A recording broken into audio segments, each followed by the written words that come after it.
Put that on my own mama, on my hood. I look fly, I look good. You can't touch my bag, wish you could. I look fly, I look too good. Put that on my own mama, on my hood. I look fly, I look good. You can't touch my bag, wish you could. I look fly, I look too good. This podcast content is not intended to be a substitute for professional medical advice. Always seek advice of your physician or other qualified medical providers you may have regarding pregnancy and childbirth. Welcome to the Mommy First podcast. Well, you're mommy first. And a baddie immediately after. It's your girl, Miss Pussycat. It's Mother Nature, Goddess of Love. And it's, what's my name? Ray Cheddar. Ray Cheddar, because I'm all about that cheese.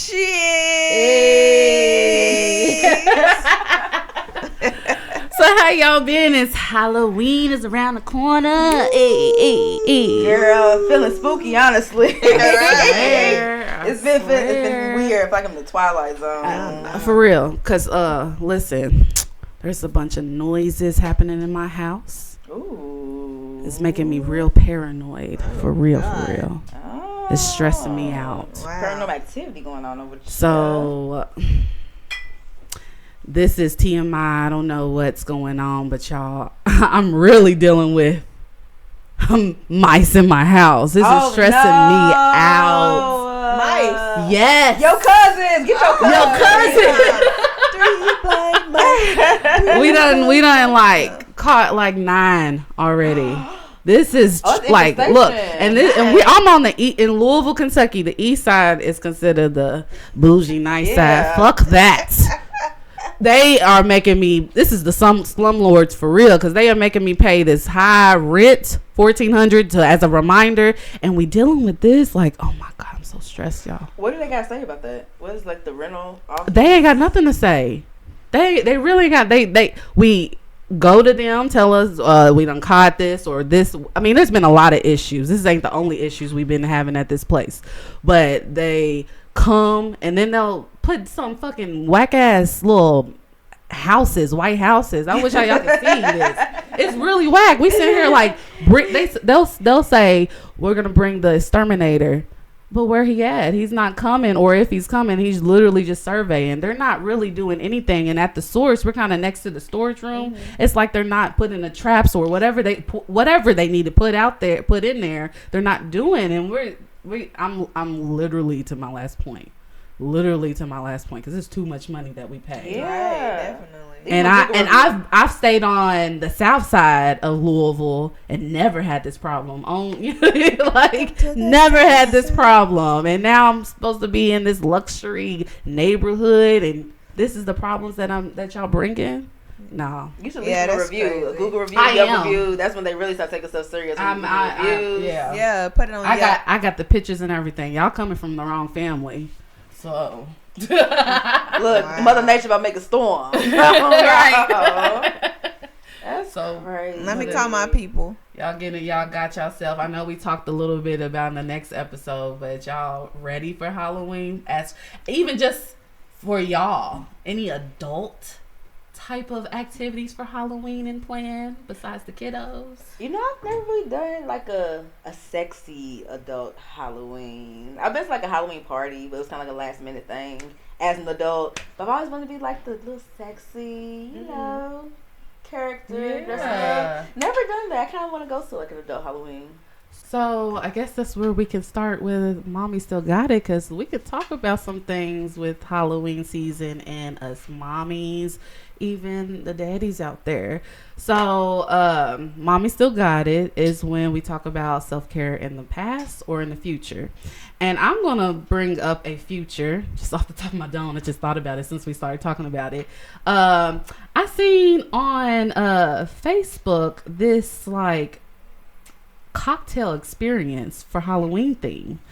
So they're coming, I don't know when we're releasing this, but they're coming to Louisville October 12th and October 14th, and it's called after that. dang, Dang. But if you had been following our social media, we would have posted it and y'all would have seen it. Yeah, maybe next year, because I'm sure they're going to come through. Well, it's like a lot of people following them. So maybe next year this can be an idea for y'all, because they go through different cities. But they come and they have 4 Halloween themed stories and a cocktail for each one. Ooh. And so it's really, you can dress up and you enjoy the show and you get some couple drinks. And I think it's a good adult event. Where's it going to be at? Do you know? I don't. Oh, I think no, that's a different. I got another one for y'all, but that's a different. Yeah, so another adult one, October 28th. So it's gonna be out. Yeah. Okay, so October 28th in Louisville. They don't drop the address until the night before, so it's through the email. But it's a zombies and vampire like little shootout in the middle of the street.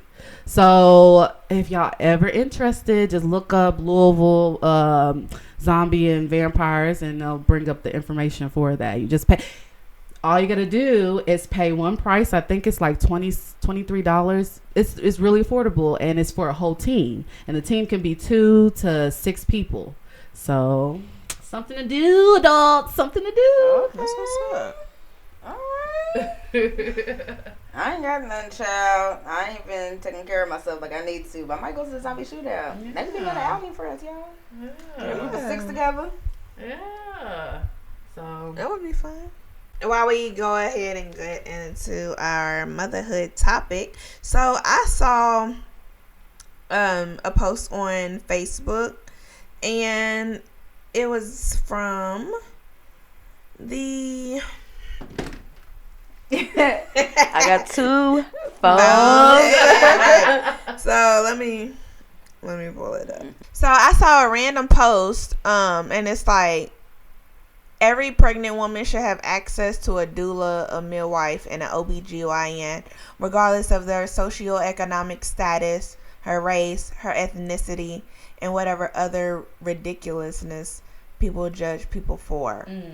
And it really kind of made me think, because it's like, I didn't have a doula, so I didn't either. what exactly Is one.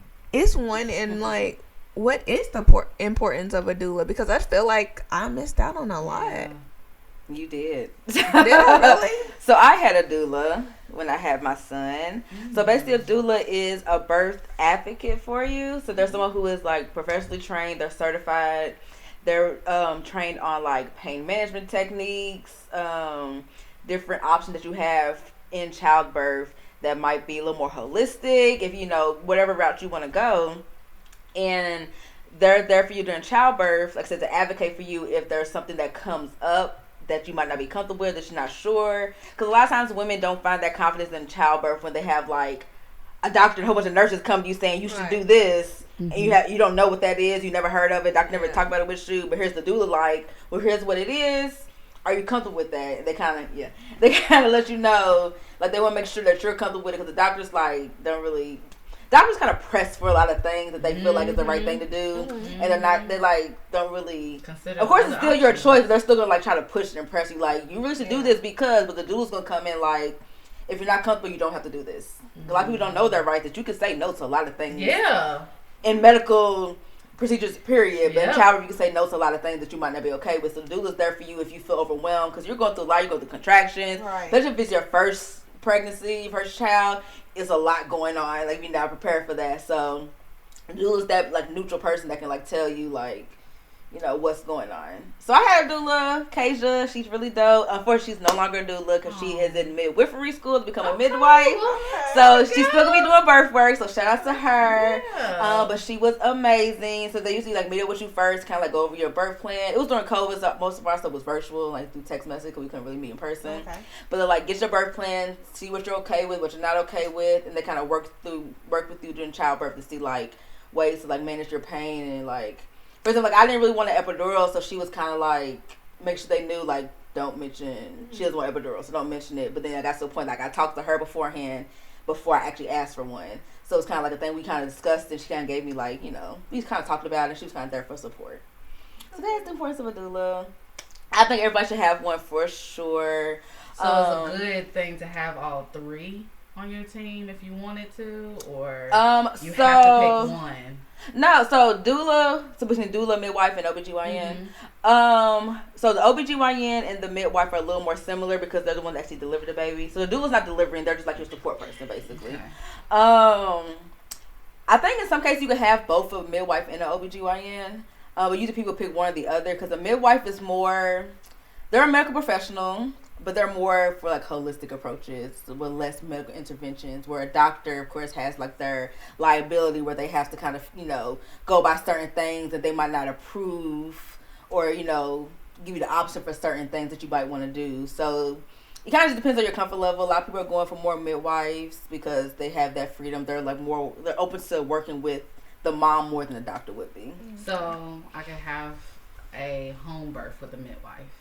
Yes, you can. Okay. A lot of doctors can't. I think in Kentucky at least only midwives can do home births. Of course, any midwives watching this, correct me in the comments for sure. But the only midwives can do it. I think doctors are kind of like with their medical license and things tied to a lot more. Because the midwife doesn't have to be a doctor. Most of them are nurses. But it's really just like a program, like a midwife school, midwifery school that you have to go through. But they learn all like the medical techniques and everything. So having your doula helped you with your pregnancy in general. And there's a lot of postpartum doulas as well, which I found out about like later on down the line, who will like come and like let you sleep and they'll take care of the baby, kind of like nanny-ish with their doulas. That they'll come and like let you take you sleep while they might wash your dishes for you, take care of your baby at night. I've seen like overnight doulas. That is nice. And they like meet you beforehand, like teach you like different. Well, they're supposed to teach you like different like positions and techniques, and might assist your partner in learning how to like soothe you. Sounds like they need to be pushing these programs in a lot of government. When you go to the government places, because I know that would be a great opportunity for people to know more about the doulas and have that access to them, but they don't. It don't seem like it. I think they kind of see it as I think a lot of doctors don't really like I remember a nurse came in and my doula was there, and she was like, she asked a question, my doula spoke up for me, and she was like, "Who are you?" And she was like, "I'm her doula." And she was like, "Well, do you have your certification to prove that you are her doula?" And she like "Yes, I do." And she pulled it out and showed like she's a certified doula, and she wasn't just like my homegirl, just hers to be or whatever. I think they kind of don't like, because like doulas will like I said, doctors will have their set ways of how they think a birth should go, and a doula might intervene with that, so the doctor might not really like it. So I guess why they don't really push it. And doula services do cost, but there are programs. And that's I got my doula for free because I went through and I interviewed different doulas because it's my first baby. I want to make sure that we're all on the same page. So definitely kind of like vet your doula choices that you're looking to make sure that you all do agree. I look at different questions to ask. I asked just about different techniques that they use for like pain management or like during labor, how they feel about certain procedures. Kind of things like things I wanted to do. I kind of see how they felt about it, see if we're on the same page, and kind of get like their experience, asking like how long they've been a doula, how many births have they assisted with, things like that. So they all, of course, gave me their prices, and then when I had talked to the last one, I was telling her like, well, I think I'm not. She got connected with all the other ones. I told her I don't think I'm really interested because it's a cost factor, and she was like, well, there is a program that you can go through. Is it the Black Birth Initiative? I had to include a link to it in like the description or something. I cannot remember the name of it, but that you can go through, fill out the application, and I think it's income based, or that you just have a need and there's a reason why you can't pay for a doula. And I got my doula for free, which is very helpful because there's a lot of doulas that are part of that network because they actually really want to help moms. I'm not sure if the program pays them, and I'm not sure the full. Sure, they got it worked out. The mechanics behind it, but that was also very helpful. So definitely look at your resources. See if there is a government program or any kind of program, a non-profit program where they will still provide you with a doula for free or an affordable cost. So yeah, I think doulas are important. I like to advocate for everybody to have one. Why didn't y'all have one? Did y'all not know about them, or didn't know about it? I didn't know. I didn't know about doulas either. I was very just being traditional. All the way down to what position you're supposed to. Well, not even supposed to, but the positions you see in the movies when you're giving labor. And then I heard when you really get being in labor, it is good to have the baby standing up because you allow that gravity. So I didn't even know. I was just mimicking what I seen in the movies, and so I always seen the doctor. That's what they push. Yeah, that's something the doula can teach, like different positions to laborers to give birth. I remember I was induced, so my doctor had mentioned like some kind of procedure, like the balloon that they do, and she had like left to go get it, and I was trying to do like what I don't even know what that, because the doctor didn't explain it to me. She was just kind of like, I think we should do this because it's gonna help speed along. So I'm gonna go get that prepared, and she like left the room, and I was like, what is that? Doula like explained it to me. She was like, are you okay with that? And and the doctor asked me like, do I want medicine? I'm like, should I take it? Like, I don't know. Like, she just kind of asked me these questions. I have no idea the answer to, because I didn't plan for an induction, so it was kind of like, I don't know what these things are that you're telling me. So my doula was able to be there and tell me like, well, here's what that is. Here's how it is painful. You might want to get medicine beforehand, depending on your pain tolerance, kind of thing. So, yeah. I would have a question for you, Lila. What? Because you've mentioned before about how you've had like a more depressing type of pregnancy. So do you feel like your doctor kind of helped you through that pregnancy, your OBGYN? No. How was it? My OBGYN actually played a part in it. Because I actually had to change my OBGYN 3 times.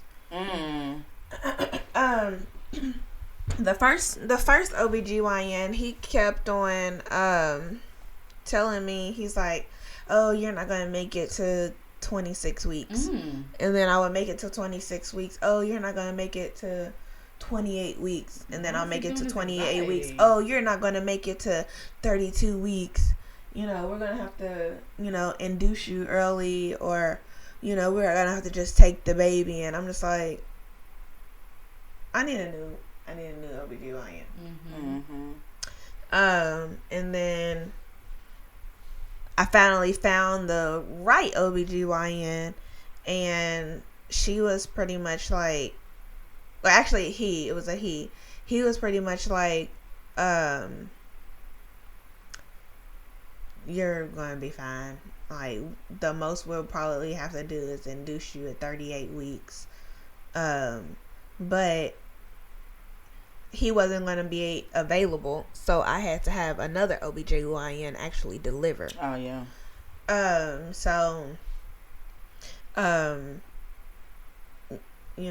Whenever I had Kendrick or whatever, I went in with what I wanted. So when I went in, I told them I didn't want an epidural. I told them, like, look, I want mirrors. You didn't know epidural? No. I said, I don't want an epidural. I want mirrors. I want to be able to see. I want to cut the umbilical cord. Like, all of this. And because of the fact that they didn't believe nothing that I ever said. Like, when my water broke, they didn't believe that my water had broken. They didn't believe that I was in labor. So, like, because they wasn't believing nothing that I said, I didn't get anything that I wanted. Except for the epidural. They was trying to push it on me, the epidural, and I was like, because I was trying to tell them that I was in pain. I was like, look, my sisters was like, something ain't right. Yeah. She's doing like too much movement. Like, cause I was sleeping through my contractions. But then my sister kind of noticed that I was kind of squirmy. And so she was like, can y'all check her? She's like, yeah. She looks like she's in pain. Like, she's not screaming or nothing, but she looks like she's in pain. And they're like, oh, well, it's going to be a long process. She's not going to have him tonight. And, they was like, when we checked her, she was just only like a finger and a half, centimeter dilated. And so then, like, I was literally, like, pushing him out while I was laying on the table, but I was still squirming. And they was like, but we can give her an epidural. And my sister, she's like, she's not gonna sit through an epidural. She's moving too much. Yeah. And they was like, well, we can check her cervix.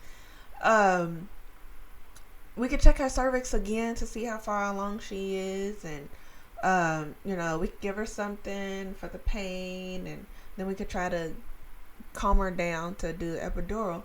And then when they opened my legs, they saw his hair. And it was like, shit. it's time. Right. Like, he's here. He's coming. Yeah. And I'm like, I'm trying to tell y'all that, but y'all, y'all wasn't trying. So did they get you ready? Listen to me. They did. They got me ready. I didn't get anything that I wanted. I didn't get to cut the umbilical cord. I didn't get the mirrors that I wanted because I wanted to watch myself give birth. But I didn't get the epidural, so I still went natural. And then, once I had him, he was here, he was healthy, all that. But yeah, they pretty much played a large part in why I was depressed during my pregnancy, because it was just like, I don't understand why y'all keep trying to take my child this early. Like, y'all don't feel like I can carry him long term. They're trying to say that I was what is it when you're pre-diabetic? I was gestational diabetic, so okay. I had to give myself injections, insulin, stuff like that. But they try to say that I was pre-eclampsia. That was what it was. I had pre-eclampsia, and I'm like, there's no swelling, there's no nothing. Like, so they come with it. Why are y'all saying I'm pre-eclampsia? Just because my blood pressure is high? But that's hereditary. Like, my mom has high blood pressure. It runs in the family. Like, I'm already on medicine. Yeah. But they just kept trying to take him, like, as early as they could. So at that point, before I forget, because I actually found the organization, I went back to my messages. It's called Mama to Mama. Is the organization here, and they're still active. They just posted yesterday on their Facebook page, and they have it on their website. Is community-based doulas, and it says doulas are provided at no cost for low-income families below 185% of the income limits. So if you are a low-income family, the application is on their website, but it's Mama to Mama is the organization. But I definitely do wish that I had a doula. Yeah, to that point, and that's what was important, because when I was pregnant, it was definitely coming out about how doctors don't listen to us as black women. So that was where I kind of like pushed, and like a lot of my nurse friends who were like in labor delivery, they was like, definitely get a doula because doctors don't listen to us as black women. So that's the doula that was going to be there. So when they were trying to do all of that and not going by your plan, that's when they doula would have came in like, this is what she wants. Go get it. Go do this, and that. She doesn't want that. Don't offer that to her. I remember my friend had a doula, and she said on the board, where they write like the date and the name, they wrote on that it was like, no epidural, don't ask, so that they know when they walked in, first thing they see is do not mention the word. They don't even say, like, don't even put that pressure on her to let her know it's like even an option, because she doesn't want it, because she felt like, if they told her, she was going to feel like convinced, like, I should just go ahead and get it. And I did. I apologized. Like, I found myself begging and like pleading and like, oh, I'm so sorry, like, because I had went in saying that I didn't want an epidural, but then they was like, oh, well, we're gonna try to get you an epidural because the pain and blah blah. And I'm like, at this point, I'm like, I'm in pain, so it's like I felt like I didn't have a choice but to get it. Blood pressure, your mind is cloudy. There's a lot going on in childbirth, so it's kind of like. And so if my sister, somebody keeps mentioning epidural, it's kind of like, okay, let's do it. If my sister didn't step in and be like, she's squirming too much, she's not gonna sit through an epidural, then they probably would have still tried to give me one, even though I said that I didn't want one. So. It's definitely important to have someone advocating. So it's great that you had your sister there to advocate. I had 10 people in my room. Yeah, so. But a lot of people don't have that, because I know, that's why it's good that we talking about this doula. Yeah, because I know if I had certain people in my room, which I couldn't because it was COVID, but if I did, they probably wouldn't like advocate for. Because what I wanted was very kind of like non-traditional to what like my family's used to. They was like, no epidural, you ain't gonna go through that. Like, the kind of like not negative, but kind of negative, kind of like not really like, okay, your plan gonna go how it is, right? Like, and that kind of like doubting it, doubting you that you can do it. That doula's there to encourage you and help you, get what you want out of your experience. So I definitely, especially if you don't have your baby daddy there to kind of offer that support, it just seems like it's a good fit. to go to the doula. Or even some men don't even know how to support. Yeah, that too. I remember in childbirth, I had, of course, braids, and they were just, it was getting high, there was too much going on. So I said, pull my hair up for me. He just could not pull it up right. I said, okay, you go away. Hey, can you please pull my hair up for me? And she pulled my hair up right, because she's a woman, of course. So she's like, I know how to do it. Put it up in a bun. But he was like putting it up. It was like sideways. I'm like, you do not know how to support. And I was like, he was trying to like relax me and it wasn't working. I was like, can you show him how to like massage, to do it like a little better, like kind of thing. Because they're like, they're professionally trained on doing that. So that's funny. Because I actually didn't care about like the whole massage, but I did get kind of upset because my baby daddy had to take out all of my piercings. Oh. And he lost one. Oh, yeah. And I was fired up, man. I was like, out of all of them, you had to lose that one. They. Yeah. We definitely do got to remember as black women that we die at a accelerated rate than other women when it comes to childbirth. They don't think that we feel any pain. Like, doctors are still to this day trained thinking that black women have a high pain tolerance. So when they're saying they're feeling pain, it's like, they're just talking. Yeah. So in that case, like, we don't feel like our voices are ever heard. Right. I remember my doctor didn't deliver my baby because she was on call when I was induced, but the next day I was labor for 24 hours. So when the next day was a whole different doctor, and the nurse told me later, she was like, yeah, I made sure to keep him out of your room until you were completely dilated because she said you were taking so long that he would have sent you back for a C-section. Like he don't like waiting. He'd be like, just send her for a C-section. Oh no! Yeah, that would have pissed me off. Yeah, that can make me want to ask like who your doctor. I wonder if he was one of the doctor options you had. Well, I won't say no. Okay. We'll talk about it later. Okay. But a lot of black women go to him. So when I was looking at like recommendations for doctors, a lot of black women were recommending him how they love him. So when the nurse told me that, I'm like, that's alarming. That he's just so, black women also get a lot of C-sections more than other women because they don't. Yeah, they're just kind of like really rushing us to go get a C-section as opposed to like trying to work through like what we got going on. Yeah. So I made sure to find a black female doctor for Ari, and that helped out a lot. Yeah, because I mean, it's not that my first one that helped with Emory was bad. She was a nurse practitioner, and she was kind of soft and everything.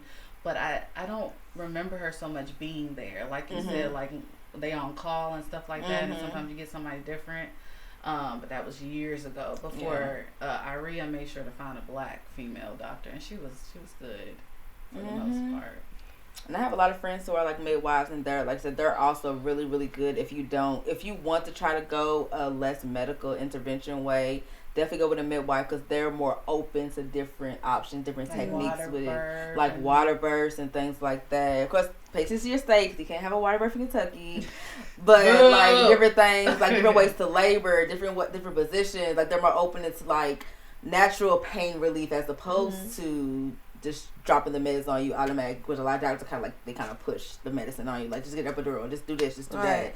Midwives literally like talk to you and want to figure out what you want and tailor the plan to that, as opposed to the doctor just kind of like tailoring what they think a birth should look like. Right.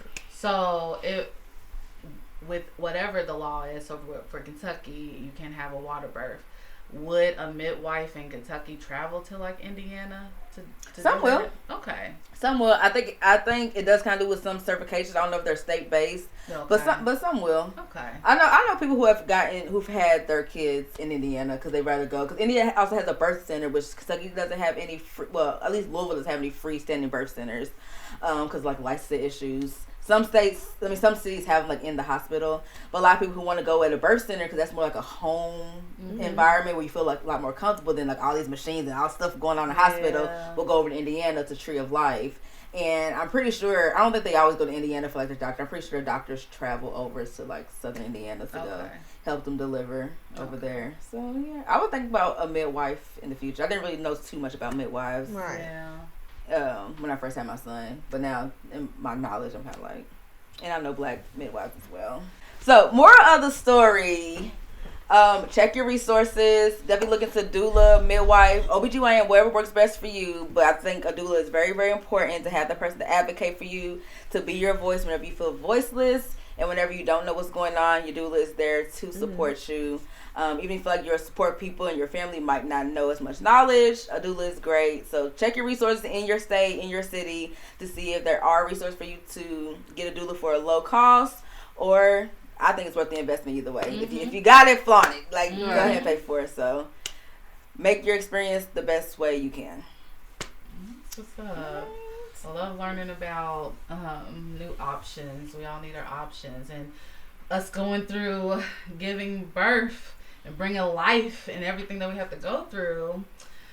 It pains me to see with social media the opposite, where you go through not 1, 2, or 3, well, 3 births, and then you no longer want to be a mom. So I guess we could talk about this this video, because it was very triggering for me. So my friend group sent it to me, and I didn't look at it right away, but she was commentating about it, and I'm like, oh, this is interesting or whatnot. And when I finally watched it, you see this mom in the car dropping off her kids at her mom's house, and the mom, the grandma, was recording this whole incident. And you see the kids get out the car, handsome boys. They seem like they from age 5 to like maybe 12, 13. It's a good little range. And you hear the grandma like, what do you mean you're not coming back? And she literally was just telling the grandma, I don't want to be a mom anymore. I found this man that we want to live our life, go travel, this, that, and the third, and we can't do that with kids. And the grandma is kind of like taken back, because she's like, I've already raised kids. This is your responsibility. And she's like, it's your turn now. It's your turn. To her mama. While the kids are kind of like outside, you know, in the background. But they both was going back and forth between who's going to be responsible. And me watching it, I'm like, you're automatically responsible for these kids as a mom. What are you talking about? So it ends up basically like the grandma was like, it's so sad, but she made the kids get back in the car. They kind of like, it seems like it's awkward for them, but they're just smiling, smirking. And then the mom kicks them right back out and then drives off. She couldn't even, the whole time, there's about 3 parts to this story, 3 or 4. And the whole time, she couldn't even look her mom in the face when she's sitting here trying to make a point about this whole thing. But yeah, she drove off. And some of the comments, or a comment said, she hasn't been back in 8 months. So, what do y'all think about a situation like this? Because I was pissed off. I was triggered. She was, the mom was talking about how hard it is to be, she was tired of being a single mom and being exhausted and this and that. Those part I understood as a single mom myself, but I could never get to a point of just dropping my kids, even when it comes to like the foster care. And because of the movie that happens, I can't think of the movie name. I never seen it. I think I seen people talk about it one time. But in the end, the mom like leaves her daughter for the man. But I think the man was also like abusing the daughter. It was kind of like a weird situation. But she ended up leaving the daughter, saying she'd rather be with the man, so she left her daughter. I feel things. Have y'all never had a moment ever where y'all feel like y'all didn't want to be a mom anymore? Yes, I have those moments in my head, but I'm a product of a deadbeat from my dad's side, and I know how much that fucked me up. And I don't want that type of guilt. But I've had those thoughts. I mean, you have those, especially when it gets overwhelming, you get tired of the responsibility, constantly needed for something, this, that, and the third. It's a lot of emotions being a mom, but I think my conscience, right. just being able to switch that off, I don't think I could ever get to that point. Like, commit to that thought. So, what are your thoughts, Lala? I feel like I'm gonna have an unpopular opinion, so I want to hear what you guys say first.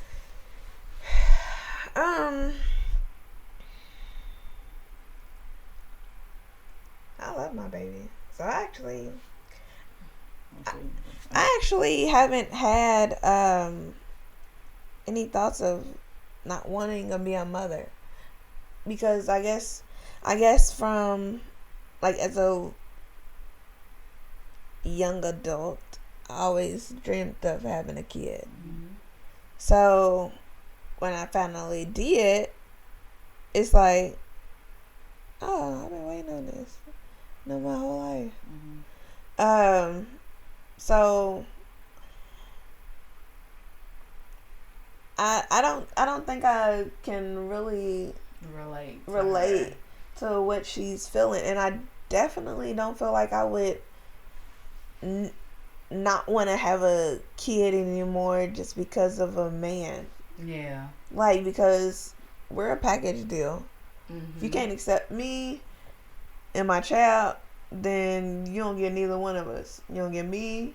Yeah. I mean, that's just what it is, and that's like that's how I feel.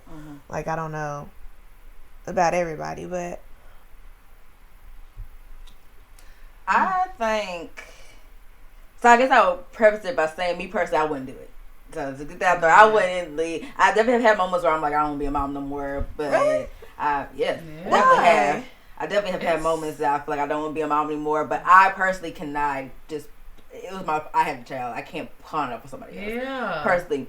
However, I do feel like I would rather the kids be with the grandma than with her. And that's what that's what a lot of people say. Yeah. And that could be her reason. I mean, shit gets hard, and not everybody. The reality is, not everybody is as strong to get through the fire. Yeah. Or not built to get through it as other people. That's how you get people who are abusing their kids, who kill their kids, who do all these things. Kids are being neglected because these people have these thoughts that they can't push through the tough times. Because motherhood is hard as hell. It is It's hard. tough. Not everybody's built for it. Yeah. It's just kind of the thing. I don't think a lot of people kind of realize until they're like in the thick of it. And it's a sad story. I see a lot of. In my job, I see a lot of situations where the mom has 3, 4, 5 kids and ain't got none of them because she done gave them away. I've had women who would get pregnant and then automatically pawn it off to somebody else. That's like what she we know. I guess what she does. Yeah. So I try not to put on like what's wrong and right for what I would personally do. Because, of course, me personally, I'm thinking, like, oh, that's wrong. But it's kind of like, if I was that, I don't want to say, like, weak-minded person. If I was a person who really, if I would have let my thoughts of, I don't want to be a mom, really overtake me, if I could have possibly did something like that. Like, if I wasn't the type of mom to push through the tough times. The grandma, though. And that's another point. I think the way they kind of went about it was wrong. I think that's something she should have talked to her mom about beforehand. And then she knows, like, the mom doesn't want to do it, then like, okay, well, I need some foster care. Because imagine how those kids felt standing there listening to both the grandma and the mom going back and forth about who's going to keep the kids. Then they're going to feel like, well, what is wrong with us? Yeah, I don't think that was a discussion that should have been had in the moment of her leaving the kid. I think she should have mentioned to the mom, like, hey, I can't do this. Would you raise my kids? And mom would say yes or no. I would imagine mom probably would say yes. But if she would have said no, then the mom would like, okay, well, I need to take them to a fire station or something and just drop them off. I need to get rid of these kids somehow, some way. Like, I don't think the delivery, the way it went about it, sounds like it was a good way. But, like I said, I would rather the kids be the care of somebody who would probably take care of them better than her. I don't fault the girl for having a moment. I do feel like I don't know what she sees in the man, because there might be some red flags, but I don't know their relationship. But I just feel like, okay, knowing men, maybe it's my trust issues, but the moment he gets whatever out of you and deuces, who you gonna have? Because now you burn bridges with your mama, you burn bridges with your kids, like, so who are you gonna fall back to when this disguise come off, if that's the case? That actually reminds me of this movie. I don't know if y'all seen it. It be on like Tubi. It's called 35 and Ticking. So it's it has Kevin Hart in it, Megan Good, Nicole R.E. Parker. Yeah. Okay, Tubi. So Kevin Hart budget.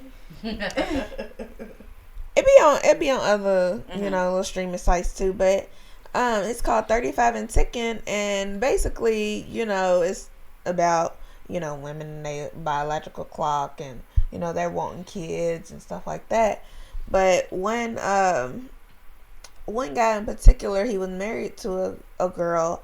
She met a football player, and she just, you know, she was just like, I want to give up my marriage. I want to give up my kids. Like, you keep the kids. I want to go with him because he got money. I want, you know, I want better for my life, pretty much.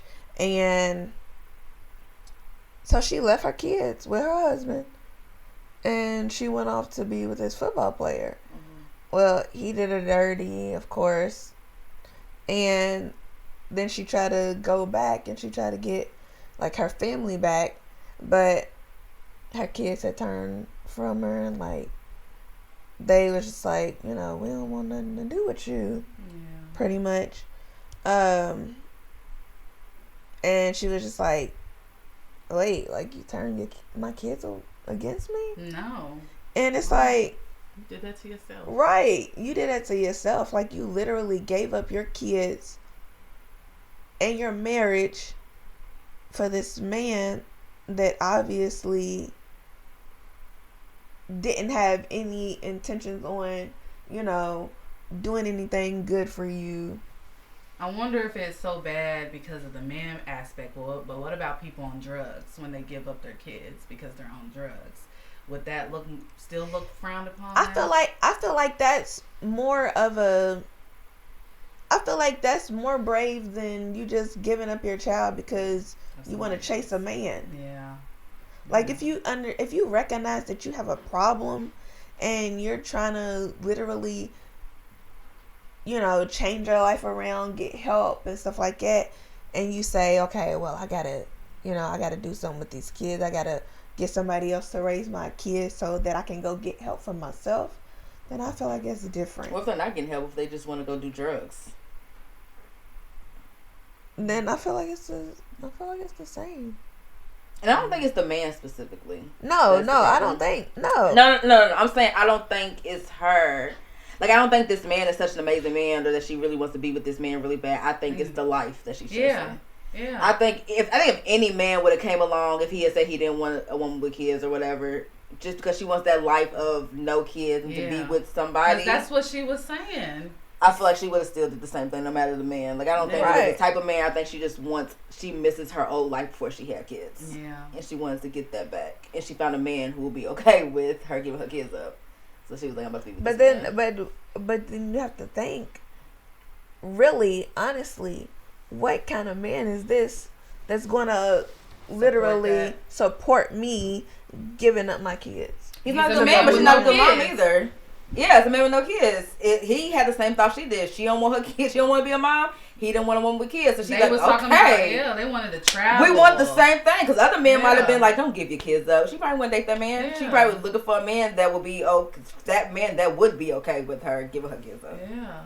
And that's and she found him. Crumbles. Yeah. I mean, I understood what she was talking about because it was hard at 19. And then I always thought I could look. I started off, and I think I said it before, wanted 10 kids with no idea what one kid is capable of.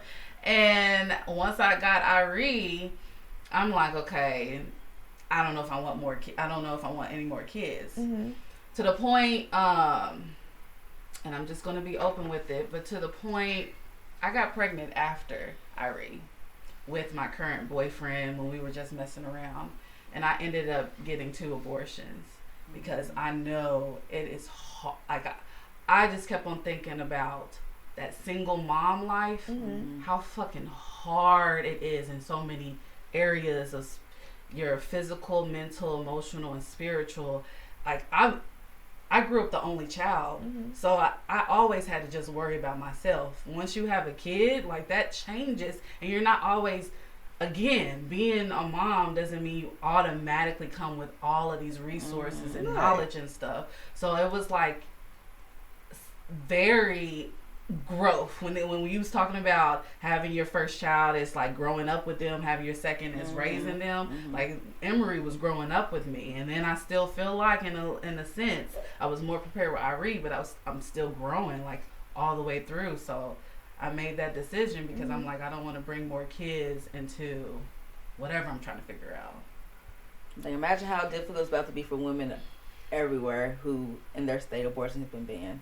Because it was already hard because abortions are expensive. Yes. So it's already hard to even try to be able to pay for it. Right. So imagine how, if you're living in a state, you already don't got the money. You barely have the money to pay for the abortion.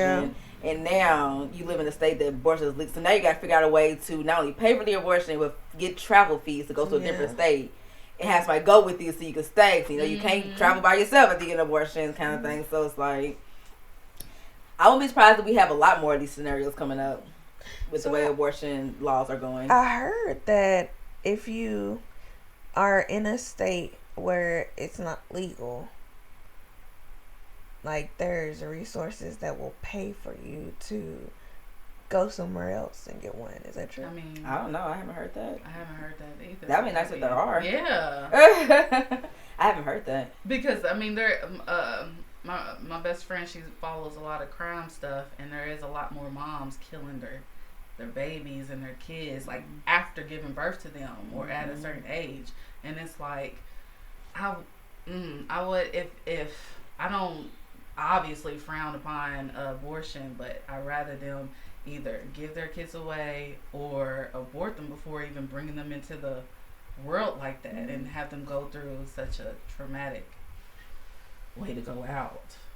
But I know, I'm sorry, I didn't mean to get deep. Like that. No, that was necessary. That's definitely a necessary topic to bring up because that's a factor. I mean, you can easily lose your mind raising a kid. It's the most important job, but it's a tough role to be on. Tough.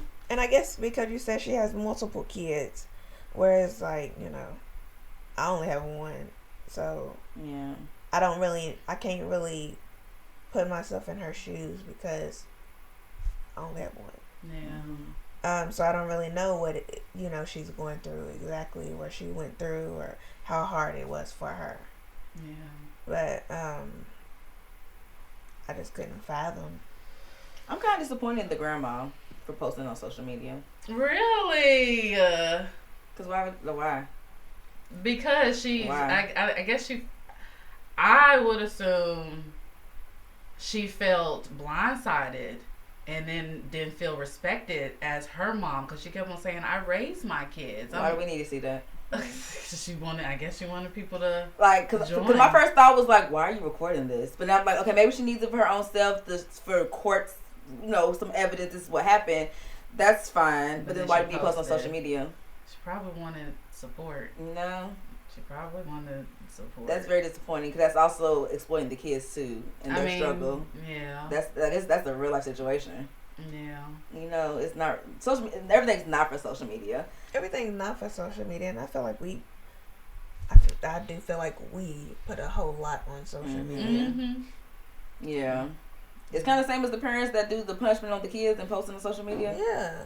That's like very inappropriate. Exploiting the kids. You know what I'm saying? In their trauma that they have to go through, something that they really probably have to go to therapy, but their mom left them. They probably have to really get some help for that.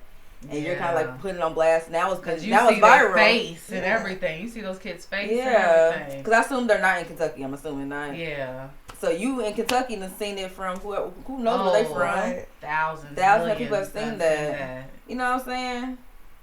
And that's kind of like putting like a target on the mom's back, cause like, you know what I'm saying, where she's gonna be like, that's the girl who left her kids, and it's kind of like, or didn't your mama leave you? I saw you on Facebook. So it seemed like both of them could have took a different approach. They both could have took a different approach. I definitely think. Yeah, I'm disappointed in the grandma for doing that. Now I don't know 100% if the grandma put it on social media or one of her other kids put it on. I don't know that details, but she did record it on social media. She did record it. But I don't know. Motherhood is hard as hell. It takes a lot. Especially if, I don't know. Mental prepare. Yeah. Like, I try to, I'm around people who don't have kids, who's getting that baby fever, especially as they're getting older. But I'm the friend, so I know all the tea. And I'm just like, really think about this. Right. You know, like I know you on a personal level to what your mental state is. And if you can't handle certain things while you're just by yourself, a kid is just going to be a whole another whole nother thing. Yeah, people think being a parent is cute all the time, and it's just like, you have a whole human's like that one little well-being. who sent it. I don't think neither one of y'all sent it. I think your friend actually sent it, but it was like a video saying trying to have a mental breakdown, but then you remember you're a mom, and then you see the mom like having the mental breakdown, and the kid comes and she immediately goes into mommy mode, give them an orange, they leave, and then she having it again. Like that's real. Like that's a real thing where you have to switch up. So. Yeah. I kind of want to know more about the mom. Like, I kind of want to know. I tried to look through those comments, but it was like 4 parts. Woo. Like, what made her have kids in the first place? And 3 at that. Like, I wonder if she knew before she had kids. Because I think a lot of women don't realize. Or did she have kids because she thought it was going to work with the exactly. Daddy? That's what I would think. I would think that she thought, like, I would assume the kids have different dads. I don't know. But I would just assume that she would just think. It sounded like she said she was tired of being a single mom. Mm-hmm. So it sounded like with each kid, there was the hope that she would no longer be a single mom, but then it kind of fell into like that third time's the charm. She was like, "Fuck it, I ain't doing this no more. I'm just gonna be just f them kids, literally." Like, which is like I said, I wouldn't personally do it. Sad. Definitely have had breakdowns where I'm like, I don't want to be a mom anymore. Like I don't want to do this. Like what the fuck. Also that day, I said I don't have a time machine, so I can't do nothing about it. So I gotta just push through. But not everybody can push through. Yeah. Not everybody can. Yeah. I say motherhood's the toughest hood I've ever been in. Mm-hmm. Not everybody can live in the hood. Some people want to live in the high rise in the sky. Mm-hmm. And live or at least pretend to. So, like the Jeffersons. Like the Jeffersons. Yeah, that's like let somebody cut the. Well, I'm proud of us for pushing through, no matter how hard. I mean, we know the joys of being a mom. We have these moments, so that's why we like to talk about the mommy moments, the good and the bad. What a great segue. Good ones. What a great segue. What's your mommy moments? What y'all got going? Well, so my mommy moment, I'm always constantly having one, and that's why I keep on saying, because it's like, which one? But this one is more so like I'm in the car, and I'm just in my zone, and I can cuss a lot. And Irie is starting to be like, Mommy, that's a bad word. Don't say that. So when he did that, I'm like, you know what, baby, you right. I shouldn't be saying that. Let's start a swear jar. And so now I'm $2 in. I put money's in her. It's every time, and it's only when we're in front of the kids. Mm-hmm. But when they catch me, I gotta put a quarter because I do too much. But I gotta put a quarter, and my boyfriend joined in, and so we said not when we in the bedroom, not when we among each other. I told him it's a great way for me to practice accountability because I want them to know that I can be accountable as well of my actions, so that they be comfortable with their actions and whatnot. And also, I'm trying to develop my language. I'm trying to find different ways of saying stuff instead of cussing all the time. So I'm like, let's bring the whole family in. So I have a potty mouth, and Josan catches everything. That's what he has to act like me. So, child, y'all see him. He act like he's driving. He said he's mommy. The things he says, based on my road rage, is actually funny. But I can't be the childish. I can't laugh at it. Like I can't really. Yeah. I gotta like tell him no, that's not okay. But he likes. But sometimes they say it like on point. Like it's like they were born because sometimes I'll catch Irie slipping up and saying it and have no care in the world, and I'm like, dang. Oh, those sound exactly like me. Like he'll say the exact same way I say it. I'm like, okay, you pay too much attention. Right. Like even like the inflection of my voice, he gets it right. I'm like, all right, little boy, go have a seat. Yeah. I have a mommy moment. Okay. So I was late to work every day this week. Okay. Congratulations. But thank you. I love it because I've been focused on starting Josan's day off the right way. Okay. So I don't want it to be just because we sleeping late or he's moving slow. I'm not yelling, get your clothes on, come on, let's go, get your banana, let's run out the door, go now. I don't want it to be that. So I make it a lot more pleasant. I don't yell at him in the morning. I'm not pressuring him. I let him kind of take his time as he's getting ready. I speak softly to him. I ask him, can you put your shirt on? Can you put your pants on? Do you have to go potty? What do you want for breakfast? And this and that. So even though it makes me late for work every single day this week, I feel better because it's like, okay, at least he's going to school having a good day. Yeah, it doesn't feel stressed out. Doesn't feel stressed out. Come around, I saw a post that was like, y'all start these kids' day with chaos, and then you wonder why they're having to, like, they're not doing well in school, why they're like acting out, or why they don't have their work, or why they don't, you know what I'm saying, like why they're having a bad day, because you start, it's how you start their day off. So I'm trying to start his day off a little more calmer. I let him like play while I get ready. He's playing, watching TV, whatever he wants to do. Even as we go out the door, he'll say he wants some cream of wheat. Okay, let me go hop in the microwave real quick. We'll take it in the car. Let's go. You know what I'm saying? We'll make it a play. Like, do you want to run? Do you want to race to the car? Do you want to be Sonic to the car? Who you want to be today? You want to be Mario? Kind of thing. That's so cute. I wish jobs were more accommodating for parents and morning time and shift times, because it is a whole thing in the morning when you're trying not to run late. I'm always late too, girl. And it's more than a week. It's a whole thing, but that's because trying to get the kids. I would say I'm a little more blessed because I am the boss of the office, so it's kind of like ain't nobody really checking me if I'm late. But I know my coworkers, my team kind of look at me like, why are you always late? And it's kind of like, I ain't gonna answer you.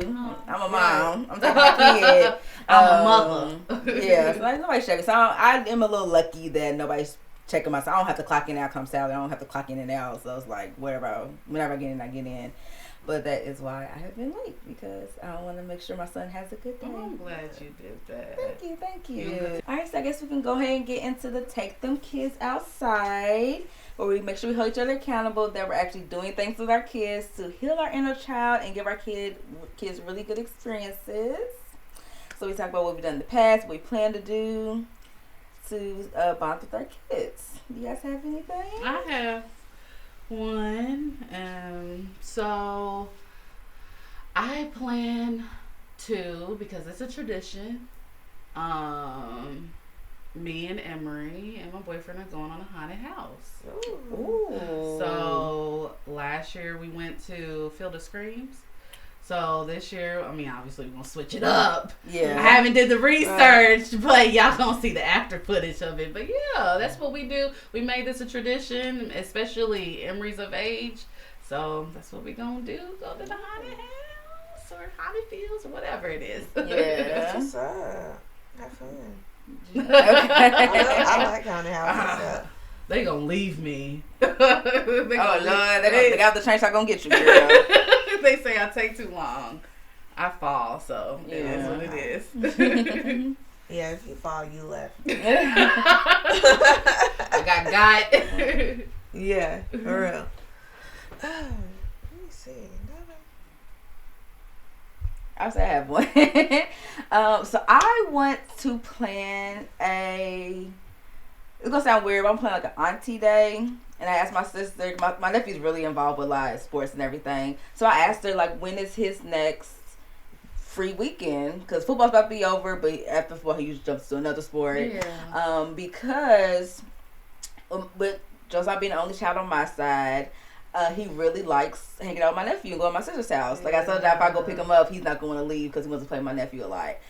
So I do really appreciate the help my sister gives me and how much my nephew also, if my nephew ever comes over, I know I got a free babysitter. I can do what I need to do because he's going to keep Josiah entertained. Right. So I said for that, I want to have a weekend where my nephew comes over and we just do a lot of stuff. Like just hang out the whole weekend. Whatever the kids want to do, we're going to do. We go to the trampoline park.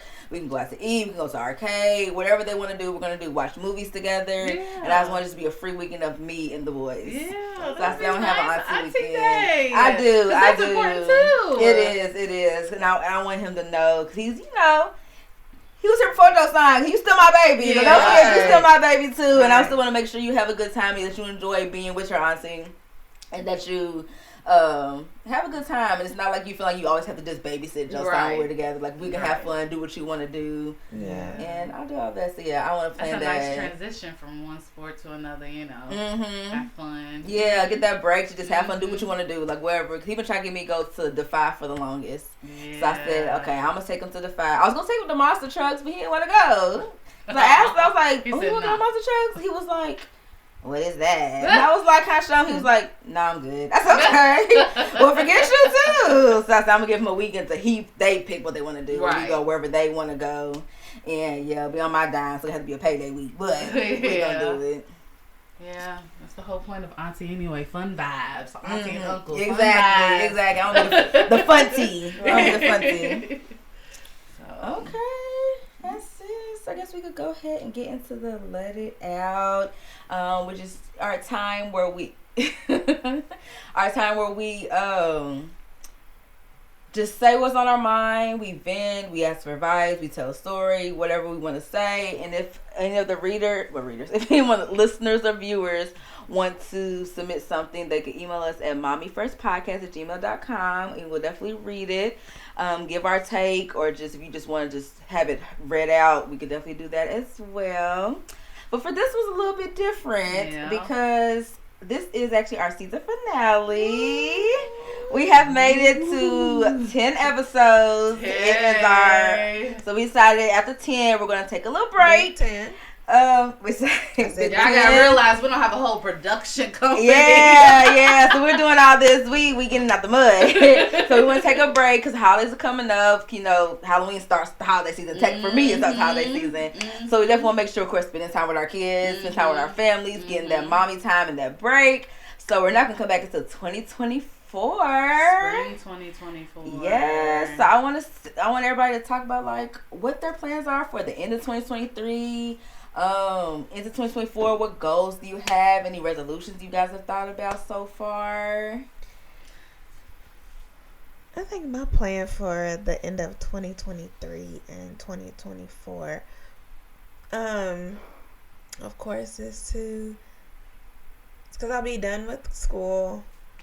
Congratulations. Thank you, girl. I'll be done with school. I'll be turning another year older. And I just want to be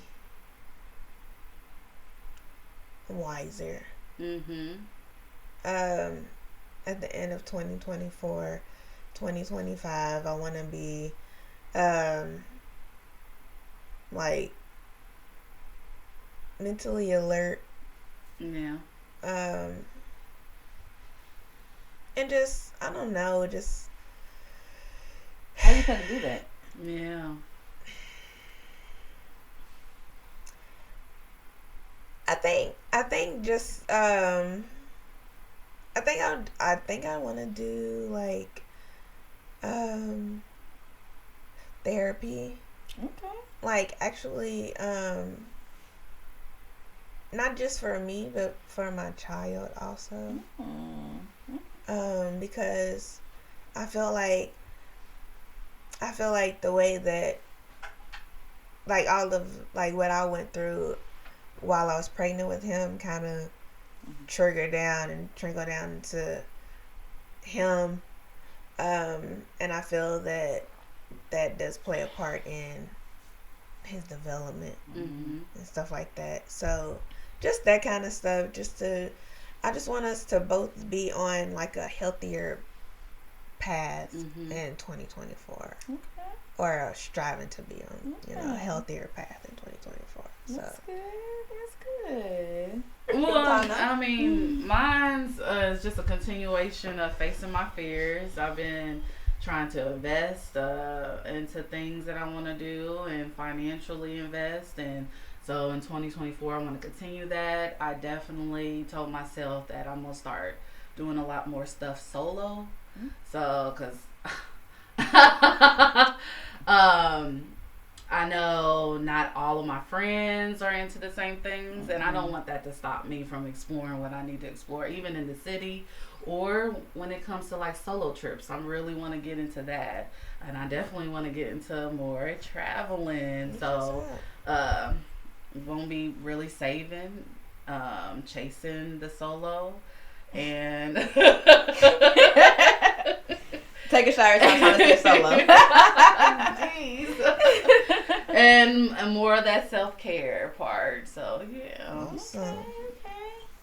I think I'm going to strive for clarity and purpose and figuring out what I truly want to do in life and what I want to be, and to be able to wake up every day and not dread having to go about my day. Yeah. So I need to figure out whatever that is, put a lot of focus in it, get back into my creativity, see how far the podcast can go, really dive into like what it takes to really grow a podcast and to really get this out, because I think things we talk about, especially the last couple episodes, are very necessary for all moms to hear and to be vulnerable and open about. So I definitely want it to be just beyond where we're at now, which I think is amazing. I think we get a lot of listens and views for us who just started out. We don't even really be super promoting it like we could be. So we want to kind of dive into that, dive into like I said, what I want to do. We gotta like have a lot of. So I'm definitely gonna take this break to figure out who is Danielle, what I want to do, where I want to be. So that's my goal for the rest of the year, the rest of the quarter, and then into 2024. I guess my word of the year would be purpose.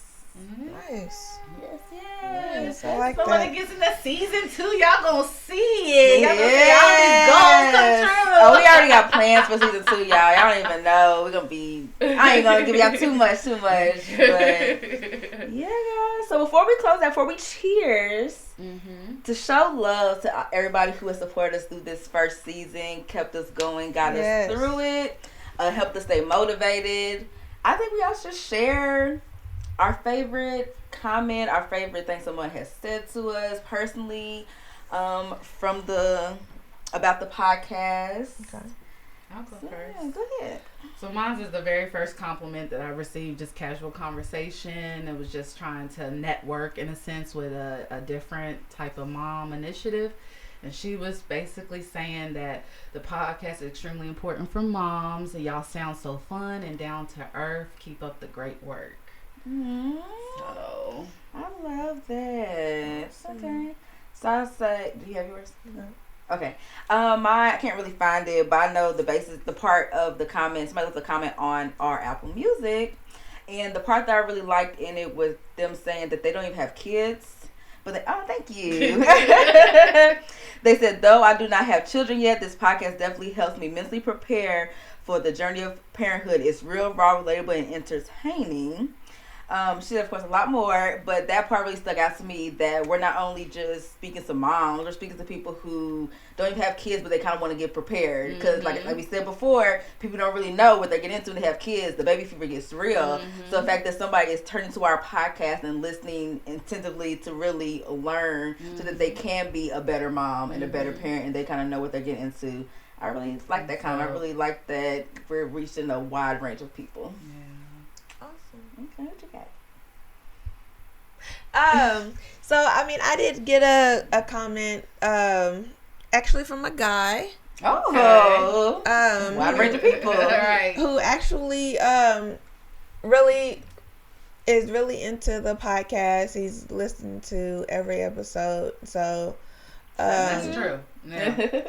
every episode, and he just feels that the podcast has really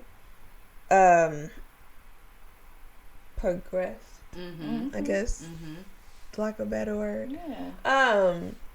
He feels like the podcast has progressed, and he feels like that we really have something good going, and just encouraged us to keep it going.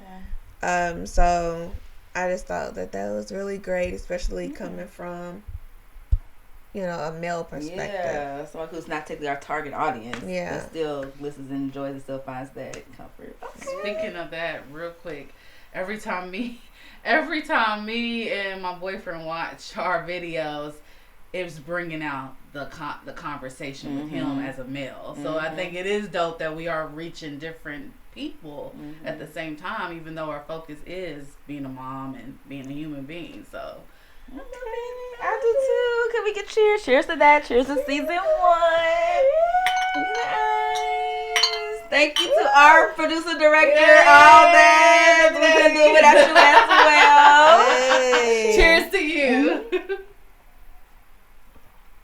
All right. And with that, it is a wrap for season 1. We'll see y'all in 2024. But thank you guys so much for tuning in to the Mommy First podcast. Where you're a mommy first. And a baddie immediately after. Ciao.